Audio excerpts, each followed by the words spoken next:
una vez estos casos, ¿verdad?, de miocardiopatía dilatada pueden no manifestar muchos síntomas en el inicio de la enfermedad. Entonces, el paciente puede no darse cuenta, ¿verdad? Porque de cierta forma, de acuerdo a la actividad física que haga, ¿verdad?, va tolerando eh, ese inicio de dilatación cardíaca.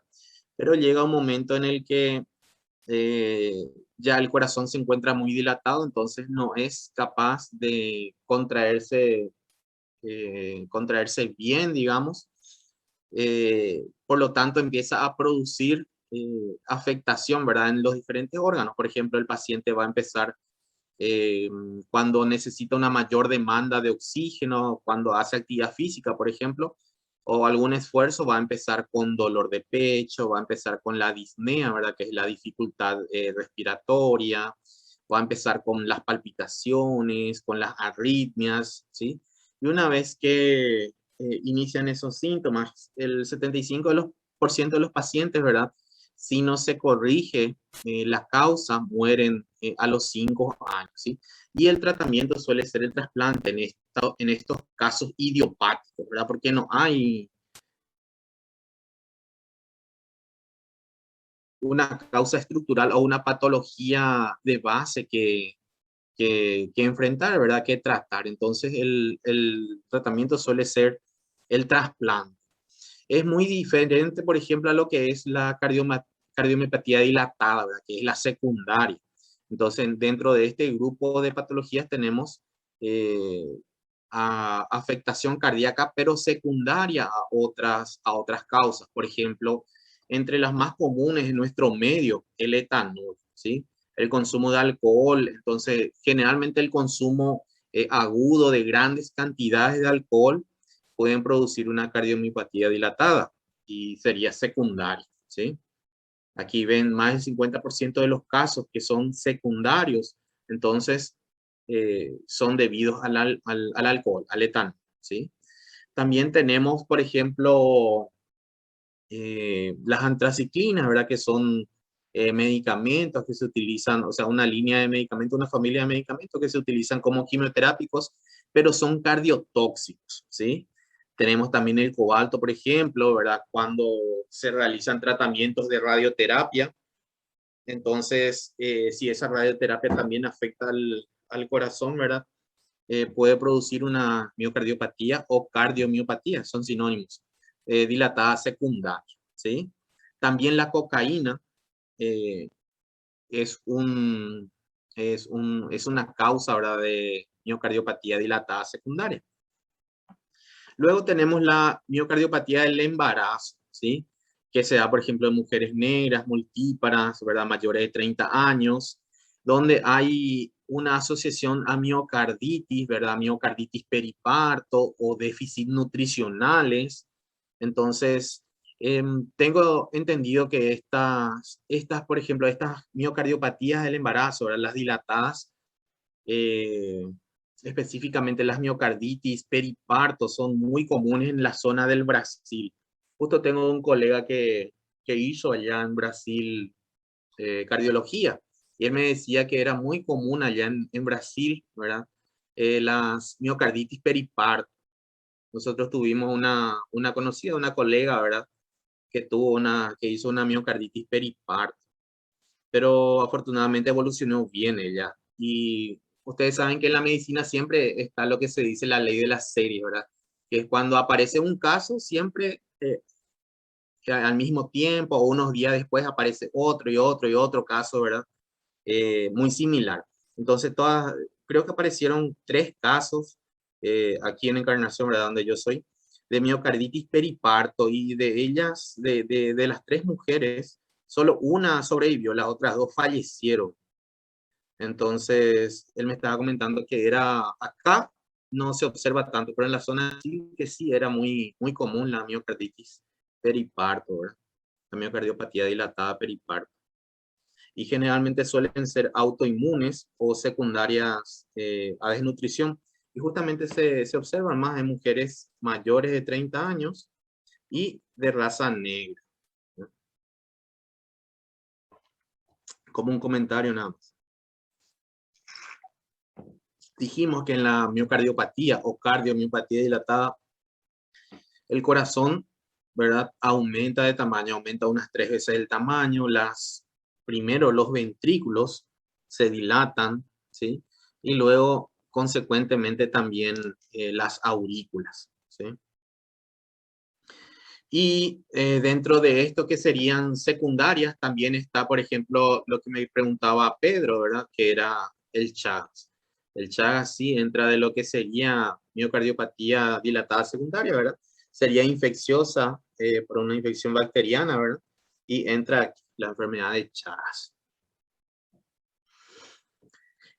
Como dijimos, ¿verdad? Habían alteraciones a nivel de los cardiomiocitos, ¿verdad? Entonces los cardiomiocitos, vamos a ver que algunos se encuentran hipertróficos, ¿sí? Otros se encuentran atróficos y también dijimos que habían zonas de fibrosis. Todo esto que está aquí son zonas de fibrosis, ¿sí? Todo esto rosado que se observa aquí son zonas de fibrosis. Aquí todo esto. Fíjense, aquí tenemos células inflamatorias también, ¿sí? Aquí también vemos fibrosis, aquí también fibrosis.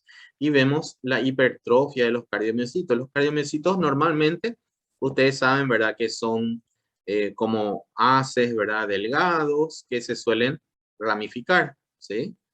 Entonces, cuando tenemos la miocardiopatía dilatada, pueden aparecer hipertrofiados, redondeados como en este caso, ¿sí? Eso se puede observar en la microscopía óptica. La cardiomiopatía hipertrófica es el otro tipo, ¿verdad? De miocardiopatía que podemos observar.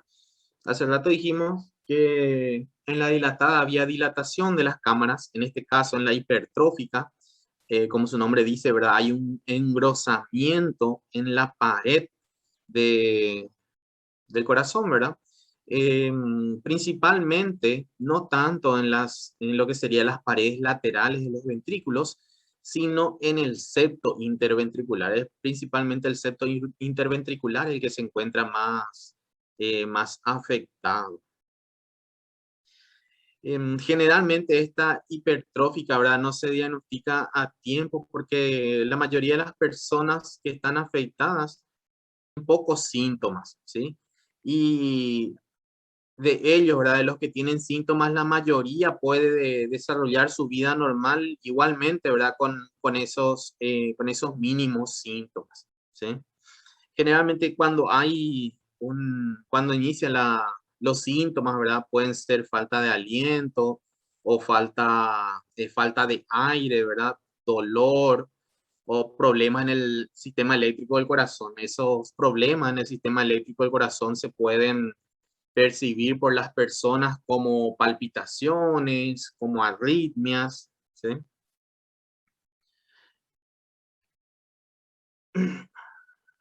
Después, dentro de las causas, ¿verdad? Tenemos que las principales causas de estas miocardiopatías, ¿verdad? Que son las hipertróficas, son las mutaciones genéticas, ¿sí? Existen mutaciones genéticas que son hereditarias. Por ejemplo, si alguien de nosotros tiene un familiar de primer grado, padre, madre, hermano, ¿verdad? Que tenga una miocardiopatía hipertrófica, eh, es casi 50% seguro, ¿verdad? O existe un 50% de probabilidad de que nosotros también, ¿verdad? Vayamos a desarrollar, ¿sí? Entonces, prácticamente que de dos parientes así cercanos de primer grado, uno de cada dos tenga, ¿verdad? O herede la cardiomiopatía hipertrófica.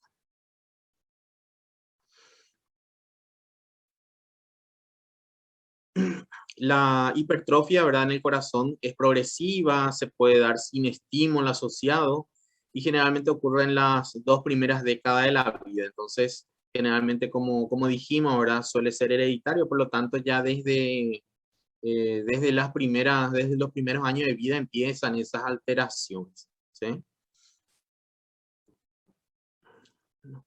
Ahí está. Las mutaciones como que son genéticos, ¿verdad? Y hereditarios, entonces tenemos una serie de mutaciones que se encuentran en algunas digamos, proteínas, ¿verdad? Cardíacas, que son las que se encuentran alteradas. Tenemos, por ejemplo, mutaciones en la cadena pesada de la miosina beta, ¿verdad? Sería esta. Entonces, eso hace que se produzcan miofibrillas anormales. También pueden haber mutaciones en lo que sería la proteína C que está unida a la miosina. También mutaciones a nivel de la troponina T, ¿sí? Esas tres mutaciones se dan en el 70-80% de los casos. Entonces, en 7 u 8 de cada 10 casos se dan esas mutaciones, ¿sí? Después, nosotros vemos entonces miofibrillas disfuncionales, hay liberación de factores de crecimiento, ¿verdad? También alteraciones, por lo tanto, en las células musculares y en los fibroblastos, ¿sí? Este es un gráfico nada más que,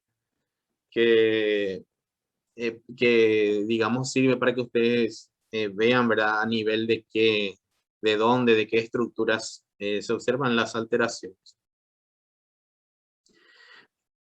El corazón, en estos casos, en la miocardiopatía hipertrófica, suele pesar casi el doble de lo que pesa normalmente.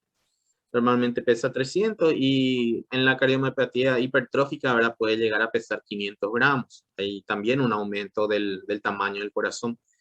Hay una hipertrofia de la pared ventricular izquierda, más o menos en el 50% de los casos. Pero como les dije, lo más común es que haya una alteración a nivel del septo interventricular, ¿sí? El septo es el que suele estar engrosado en la mayoría de los casos. Si nosotros observamos a la microscopía óptica, vamos a ver que hay un desarreglo, o sea, digamos, una alteración en la arquitectura de los cardiomiocitos, ¿sí? Que suele ser mayor o más acentuada en la septal que en lo que serían las paredes libres. Nosotros tenemos nuestro corazón así, ¿verdad? Aquí tenemos las 4 cámaras, los 2 ventrículos, izquierdo, derecho. Las paredes libres esta sería la pared libre del ventrículo derecho y esta sería la pared libre del ventrículo izquierdo, ¿sí? Y esto sería el septo interventricular, ¿sí? Para que se ubiquen nada más. Entonces, ese desarreglo, esa alteración en la arquitectura de los cardiomiocitos se observa más aquí, en el septo. Como pueden ver aquí, el septo interventricular está bastante engrosado, ¿sí? Aquí está bastante engrosado y también la pared libre, ¿verdad? De lo que es el ventrículo derecho. Dentro de los factores de riesgo para estas patologías, como dijimos que tiene un alto contenido genético, ¿verdad? Entonces, el tener parientes de primer grado con esta patología es el principal factor de riesgo, ¿sí? Suelen tener también como consecuencia o acarrear como consecuencia fibrilaciones auriculares, ¿verdad? Y a su vez esas fibrilaciones auriculares pueden por ejemplo, lesionar el endocardio, hacer que se produzcan pequeños trombos y después esas mismas fibrilaciones pueden hacer que esos trombos sean liberados. Entonces tendríamos pequeños émbolos recorriendo, ¿verdad? Lo que serían los vasos sanguíneos arteriales. Y entonces suelen ir, por ejemplo, al mismo corazón, suelen ir al sistema nervioso, al cerebro, ¿verdad? Al sistema nervioso central. También podemos tener, por ejemplo, lo que sería el flujo obstruido, ¿sí? Dijimos que había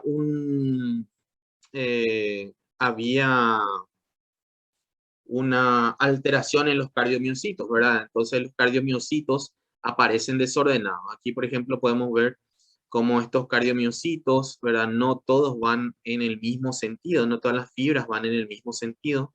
Algunas van horizontales, otras van verticales. Entonces hay cierto desordenamiento aquí, ¿sí?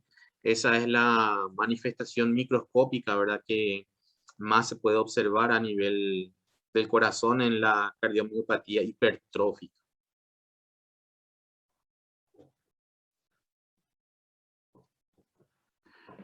Como les dije, la mayoría de los pacientes, ¿verdad?, son asintomáticos y tienen mucho riesgo de muerte súbita, ¿sí? Suelen ser asintomáticos, entonces hasta que la patología en sí avance bastante, ¿verdad? Y allí empiece a producir esos síntomas, signos y síntomas. Como siempre, en las tres patologías los signos y síntomas básicamente son los mismos, ¿verdad? De acuerdo al requerimiento de oxígeno que precise la persona, ¿verdad? Pueden tener dificultad respiratoria, dolor de pecho, palpitaciones, arritmias.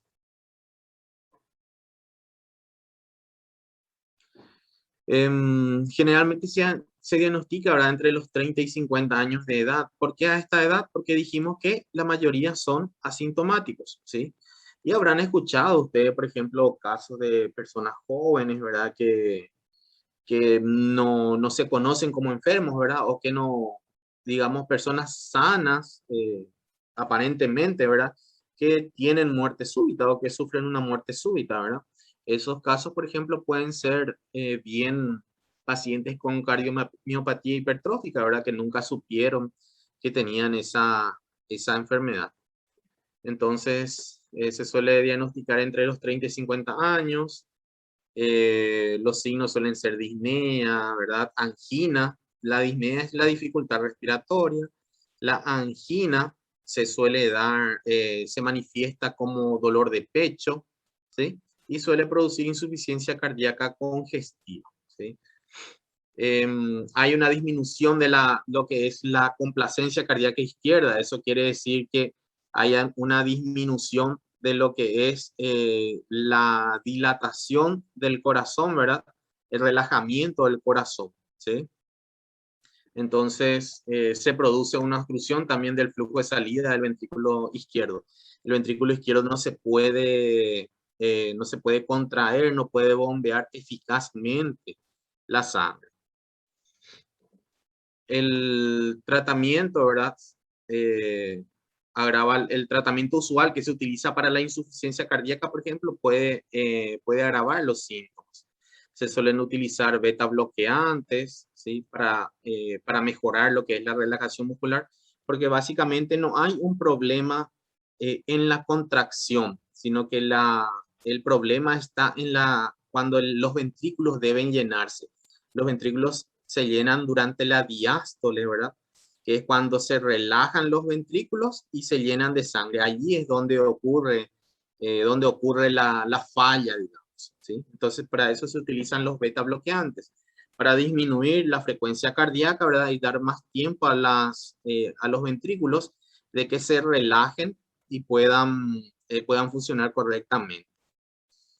Y el tratamiento también, cirugía, ¿sí? Suele ser cirugía, así como en la dilatada idiopática. El último tipo de cardiomiopatías que podemos observar son las restrictivas, ¿sí? Entonces, esta miocardiopatía restrictiva, ¿verdad? El tamaño del corazón puede ser normal o puede estar ligeramente aumentado, ¿verdad? La mayor parte del tiempo el corazón bombea normalmente la sangre, ¿sí? Sin embargo, no se relaja normalmente durante la diástole, en la cardiopatía restrictiva, ¿sí? Entonces, las lesiones, ¿verdad?, ya sean miocárdicas o endocárdicas, porque hay una serie de lesiones que se observan a nivel del ápex. El ápex sería la punta del ventrículo, ¿verdad? Hay una serie de lesiones fibrosas, por ejemplo, que se pueden desarrollar en los vértices, en el ápex del pulmón, perdón, del corazón. Esos pueden limitar lo que es el llenado cardíaco, ¿sí? Entonces, también allí se produce la alteración en el llenado. No hay una buena relajación porque suelen haber patologías, ¿verdad?, que producen fibrosis en las paredes del corazón. La actividad cardíaca, ¿verdad? Entonces puede afectar a los órganos, por ejemplo, el pulmón, el hígado, ¿verdad? Em, Dentro de las causas tenemos patologías, por ejemplo, como la amiloidosis, ¿sí? La sarcoidosis. La amiloidosis sería una patología donde hay depósito de amiloide en el músculo cardíaco, ¿sí? En las paredes del músculo cardíaco. Pueden haber metástasis, por ejemplo, metástasis de tumores carcinoides, ¿sí? Son uno de los pocos tumores que pueden hacer metástasis al corazón, los tumores carcinoides. Después, la sarcoidosis también. La sarcoidosis es una patología inflamatoria granulomatosa que puede afectar a diferentes órganos, puede afectar, por ejemplo, a los ganglios linfáticos, a la piel, a los pulmones, como en este caso también puede afectar al corazón, ¿sí? Entonces, una patología inflamatoria granulomatosa, ¿sí? Puede ser la enfermedad endomiocárdica, donde, por ejemplo, como dijimos aquí, hay depósitos o sea, formación de fibrosis en lo que es el ápex del corazón, ¿verdad? Entonces, esa fibrosis hace que las paredes de los ventrículos no se puedan dilatar correctamente. Después también, por ejemplo, en las patologías de depósito, como la hemocromatosis. ¿Recuerdan la hemocromatosis? Era una patología, ¿verdad? Donde había un aumento en la absorción intestinal de hierro y eso conllevaba al depósito de ese hierro en otros órganos, ¿verdad? Entonces, ese hierro solía depositarse en el hígado, en el páncreas, en los ojos y también se pueden depositar en el corazón, ¿sí? Entonces, esta enfermedad de depósito, la hemocromatosis, también puede ser causa de una cardiomiopatía restrictiva. Y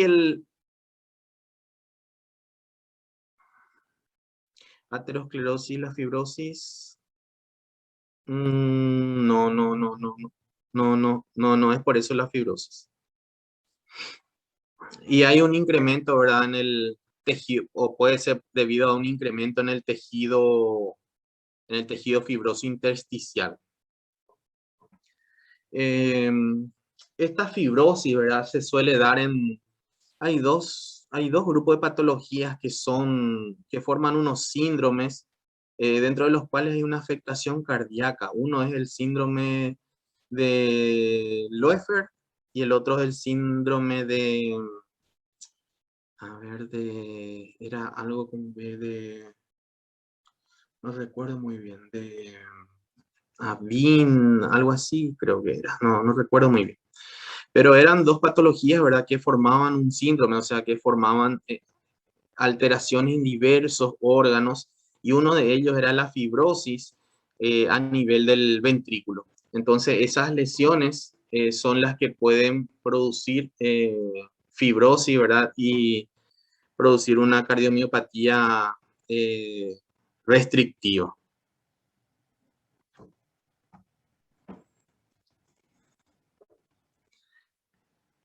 Dijimos que la amiloidosis era una de las causas, ¿verdad?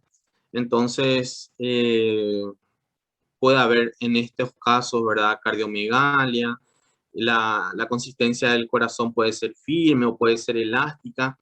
Y al microscopio óptico lo que nosotros veríamos serían depósitos de amiloides intersticiales o perivasculares o en el endocardio, ¿sí? Como en este caso, ¿verdad? Pero también se pueden, por ejemplo, depositar esos amiloides en otras zonas, ¿verdad? Se pueden, por ejemplo, depositar en las válvulas cardíacas, también en las arterias coronarias, entonces afectan a esas estructuras. Clínicamente producen una insuficiencia cardíaca derecha con edema periférico, ¿sí? ¿Por qué insuficiencia cardíaca derecha? Porque el, el ventrículo derecho, ¿verdad? Es el que tiene, digamos, menor, digamos, menor musculatura. Entonces, siempre que haya una cardiomiopatía restrictiva, se va a ver afectado la porción de corazón, ¿verdad? Que tenga menos músculo para contraerse, ¿sí? Entonces, cuando hay una afectación del ventrículo derecho, vamos a tener como consecuencia edema, ¿verdad? Edema periférico, porque va a haber una alteración en lo que es la circulación derecha del corazón. Entonces, toda la sangre que venga del cuerpo, digamos, toda la sangre que venga por las venas del cuerpo y que vayan al corazón derecho, se van a estar estancando y entonces eso va a producir edema. Un edema ya sea en los miembros o edema en el hígado o edema en las cavidades, por ejemplo, en el peritoneo o también en la cavidad pleural. También se puede ver arritmias por infiltración del sistema de conducción, ¿sí? Y ello puede acarrear una muerte súbita. Puede haber afectación del sistema de conducción, arritmias, ¿verdad? Y la mayor cantidad de, o sea, la mayor proporción de patologías que causan muerte súbita son las arritmias, ¿sí? Más allá de lo que son los espasmos vasculares, las arritmias son las que, generalmente sí, las arritmias involucran a los ventrículos, ¿sí? Esas son las que causan mayor número de muertes súbitas. En la amiloidosis, entonces, lo que nosotros veríamos sería esto, ¿sí? Todo este depósito de material rosado aquí en el tejido alrededor de las fibras musculares. Entonces, todo este depósito de material rosado, que es el amiloide, lo que va a hacer es restringir la dilatación del corazón y el llenado, ¿sí? Va a haber una alteración entonces en lo que es el llenado cardíaco. Aquí vemos con otra coloración nada más, ¿verdad? Pero vemos toda esta sustancia de amiloide que se encuentra aquí. Todo esto es amiloide. Todo esto que tiene coloración un poquito marrón, anaranjado, es amiloide. Estas serían las fibras musculares. Estas son las fibras musculares. Las enfermedades endomiocárdicas, ¿verdad? Que eran la fibrosis que yo les había dicho, ¿verdad? Son más comunes en niños, ¿verdad? Jóvenes del África, ¿sí? También aquí está, ¿verdad? La endocarditis que es de Loeffler, que también produce esta fibrosis a nivel del ápex. Entonces, si nosotros tenemos nuestro corazón así, dividimos este en 4 cavidades. Aquí en esta zona, en el endocardio de esta zona, es donde se producen las alteraciones, ¿sí? Del endocardio de lo que sería el vértice del corazón.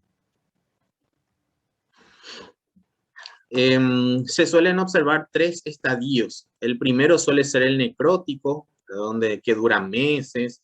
Hay un infiltrado eosinofílico, hay necrosis de células miocárdicas. Luego le sigue un estadio que se llama el trombótico, donde hay, como su nombre dice, trombosis, ¿verdad? Que se agrega a todo ese daño que ya se estaba observando. Y generalmente se presenta un año después del primer estadio, ¿sí? Y el tercero ya sería la fase crónica, donde tenemos el estadio fibrótico. Entonces hay un engrosamiento de todo el endocardio y una alteración del llenado cardíaco, ¿sí? Entonces este ya es el estadio crónico, el último estadio, el necrótico, trombótico y el fibrótico. Entonces, en esta cardiomiopatía restrictiva lo que vamos a ver es un engrosamiento, ¿verdad? Podemos ver de un tamaño normal o podemos ver que hay un engrosamiento prácticamente simétrico de todas las paredes del corazón. En la hemocromatosis dijimos que había depósitos de hierro, ¿sí? Estos serían los depósitos de hierro teñidos con una coloración para hierro, ¿sí? Entonces se observan bien aquí los depósitos de hierro entre las fibras musculares cardíacas, ¿sí?